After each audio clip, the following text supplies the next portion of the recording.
What's up, everyone? Welcome to another episode of 100 Yards Football Sports Talk Radio. I'm your host and producer, Logan Landers. Join me here today to talk about the South Carolina Gamecocks is my guy, Jay McMinn from the Elite Sports and Entertainment Network. Jay, how you doing, my friend?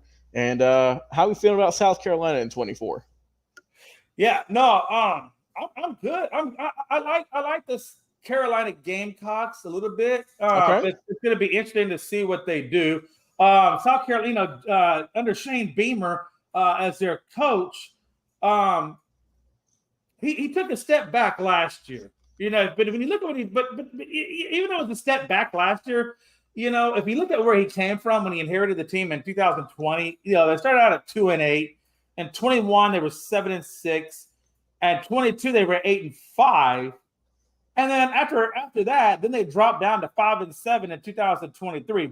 Now, that number isn't an accurate number if you really think about it, because in 2023 the O-line had a lot of injuries, and I'm sorry, anytime your O-line takes injuries, you're not going to play at the level you did the year previous, right? So I understand why they fell off at the 5-7. Mm-hmm. It's going to come now was where they go from that 5-7 to resurrect that ship. And it looks like SEC coach veteran Marquel Backwell was brought on to revamp the running back room. So, and that's not the only one. They brought in coaches for the special teams. They brought in coaches for the running game coordinator. I mean, Shane Beamer went in there and almost pretty much cleared house on the offensive side of the ball and the special team side of the ball, and brought in a whole new slew of people. So, and I think a lot of that has to do with, Spencer Rattler ran a certain type of offense, and he could do a certain kind of offense. That was fine. They catered it to him. But now they got this new guy in there, and they're going to have to, and I forget, it's Xavier. No, not Xavier. That's Leggett. I mean, I'm looking at the wrong word. I said they're losing Xavier Leggett. I know they wish that he was on the team. No, it was, I thought I wrote it down, but I didn't. Do you remember what the new quarterback's name is? I thought I wrote it down, but I don't think I did. Oh, you're talking about Sellers. There you go. I had it buried down in my notes. So they brought in quarterback redshirt freshman Lenora Sellers. Yep. Offensive coordinator will have to revamp the offense, obviously around Sellers. Sellers has great size and athleticism, so it should be interesting to see how they mold him and how they mold this offense around him, because it's not going to be the same offense as Spencer Rattler ran because he was a little bit more mobile kind of guy. They added 20 scholarship players via transfer, 15 freshmen newcomers. 2/3 of the roster, Logan, is either a freshman or a sophomore. Damn. So there's a young team there. But, when you're clearing house, you're clearing house. And sometimes you got to, you're going to let go a lot of it and have to bring in new stuff. So that's kind of what I guess Shane Beamer's doing. They do have 44 players that are returning, 16 on offense, 25 on defense, 3 on special teams. But of the 44, 14 were starters, 5 on offense, 8 on defense, and 1 on special teams. So even though they got 44 guys coming back, only 14 of them are starters. But that's still a pretty decent amount coming back as your starter, right? Yeah. Again, there is no Spencer Rattler or Xavier Leggett, who are now in the NFL. So they're going to obviously probably rely more now on the run game and try to get more balance into the offense. And so that's going to be where the running back that they drafted is going to come into play. Last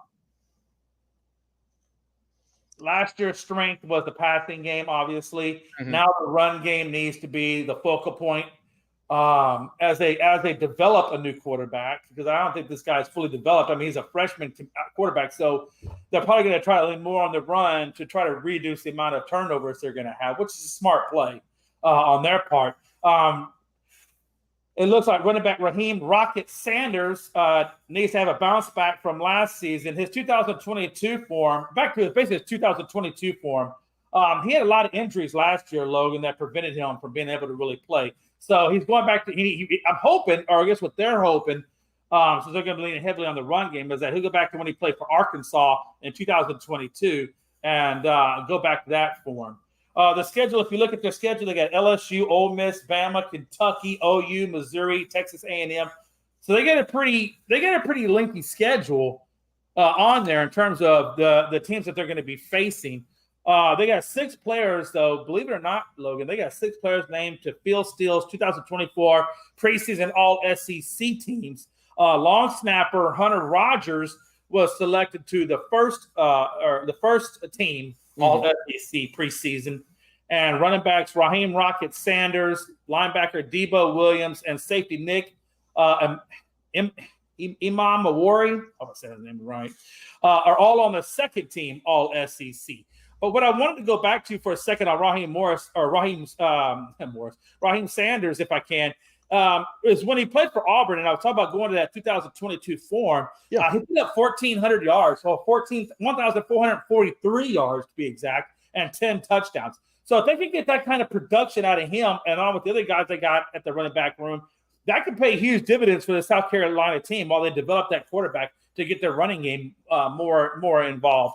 Punter Kai Kroger was also put into that second team All-SEC preseason. And defensive tackle Tonka Hemingway was put onto the fourth team unit All-SEC. So that's the 6 players that they got that were put into the preseason All-SEC. We'll see how that pans out throughout the season and whether they actually finish All-SEC or if they dip down a little bit. The veteran defense, this is a veteran defense with an untested offense.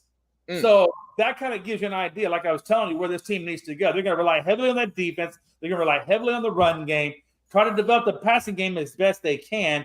I think there are 20 players that have 5 years of college football experience on this team, Logan. Again, not all of them are starters. Majority of them were second or third string players coming back. They are picked to finish 13th in the SEC. I think they're going to probably round out. I think they're probably going to round out with 5, maybe 6 wins, maybe 7. They might be able to squeak out 7, but I don't think they're going to get anything more than that. So we'll say 5 to 7 wins is what I predict for South Carolina. They did add 4 new quarterbacks to the roster. So if for some reason Sellers doesn't pan out, they do got 3 other guys they can throw in there and see if one of them does. So let that be what it is. South Carolina is an average team in the SEC at best. And I put them at 5 to 7 wins. I think that's fair. With South Carolina, quarterback situation, that's what I'm not so sure about, who they're going to go with, and more importantly, how that's going to go. I think the defense, as you said, Jay, is the focal point for this team as opposed to offense, which is kind of backwards in today's game, it feels, but that's just the way the cards are dealt. Like I said, when you look at this team, I'll just start off on defense, right? You got Gilbert Edmond, Kyle Kennard. Those guys are coming over, transfers from 2 ACC schools in Florida State and Georgia Tech, hoping they can help out in your rotation. Like you mentioned, TJ Sanders was doing his work, as well as Hemingway and Huntley.